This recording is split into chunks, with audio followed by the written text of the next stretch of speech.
So what we're going to do is we're going to hook up our LiveSweep to our dedicated source. And Andrew, what would you think would be the best source for this? So if you're running your Garmin LiveScope your LiveScope black box off of a separate battery, I know a lot of guys are running it off of separate lithium batteries or even Milwaukee 18-volt batteries. If you run this off of that source, it'll work a little better because your drainage won't be near as much as if you ran it off, let's say, your trolling motor batteries and you're trolling all day. So you'll have a little bit more power all day long if you ran it off a more independent source than if you try running it off all your other electronic boxes as well.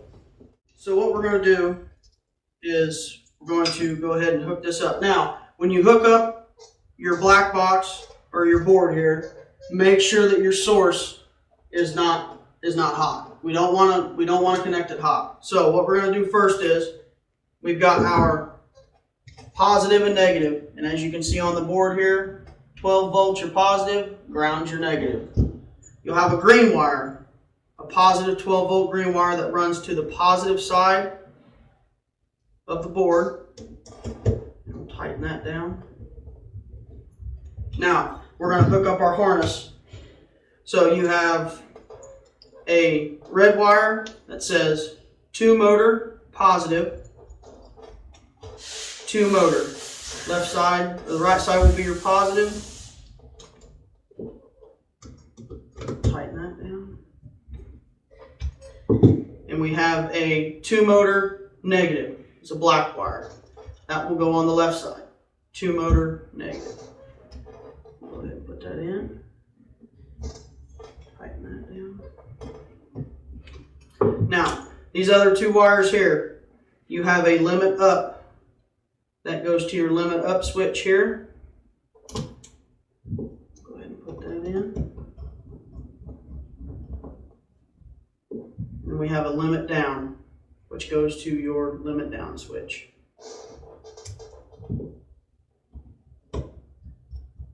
Now this unit comes with wired pedals. So I'm going to show you how to hook up the wired pedals. Just like the board, everything will be hardwired. No clips, nothing. Straight hardwired to the board. So on this you have a red, black, orange, and green. Your red wire is your manual up, which is your positive. So we'll go ahead and put that in. Your black wire is your manual down, which is your negative. Now, these last 2 wires, your green and your orange. These will connect or piggyback to your limit up and limit down switch. So you want to take your orange wire and that will connect to your limit up. So go ahead and put that in. Piggyback that in there. And then your green wire. That will piggyback to your limit down. So now what we'll do is we'll go ahead and put that in there. Hook that up. Make sure your connections are 100% tight. We've had some cases where they have rattled loose and it doesn't get very good connectivity. And if there's not enough connectivity on the board, the LiveSweep or the pedals won't work. So always make sure that your connections are tight. Now, how important is it that all your limit switch wires are in the right spots? It's very important because if they're not in the right spots, your LiveSweep is going to do one of 2 things. It will go either to the left or the right and not go back to the left or the right. It'll go one way and not the other. The second is a more catastrophic version. It will go ahead and just continually spin and destroy the limit switches that we have inside of here, which is what we don't want. So we stress very much that everything is hooked up and in its correct place. That's why we have our wires labeled and everything fairly simple to hook up. So once we have all of our connections, we've got our battery power. And you got to use minimum number 10 marine grade wire, just so that you know they ain't gonna have too much power going to it and blow one of the wires or anything of that nature. The marine, the 10 gauge wire will hold.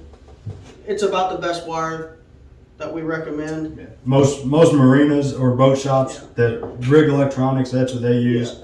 And on here, you know, it's marine grade 10 gauge boat cable. So it's what we recommend to use. Now, on here, you're going to see positive and negative. You've got 13.3 volts. That's what this unit runs on. That's like a fresh battery. 13.3, 13.5 volts. This unit itself will run down to 7.8 volts. The reaction time is going to be slower as the battery wears down, but it will run.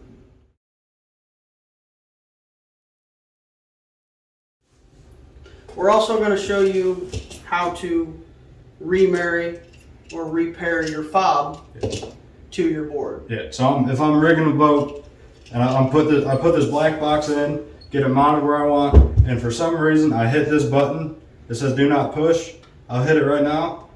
Now what I just did is it's making this box here not talk to the fob. So the fob has no clue what's going on, neither does the box if you press that button. But there's a real easy, simple way to remarry them, and it takes 5 seconds and you'll be ready to go. So what you want to do is, this little button, you want to hold that in till the red light comes on. The red light's steady. Press the button once, you'll see it blink, and then it'll rapid blink. Now, you're remarried. Because what has happened is, you've cut off the frequency. So now, you have to remarry it, which is, like Andrew said, total 5 seconds, quick job, easy, done, ready to go.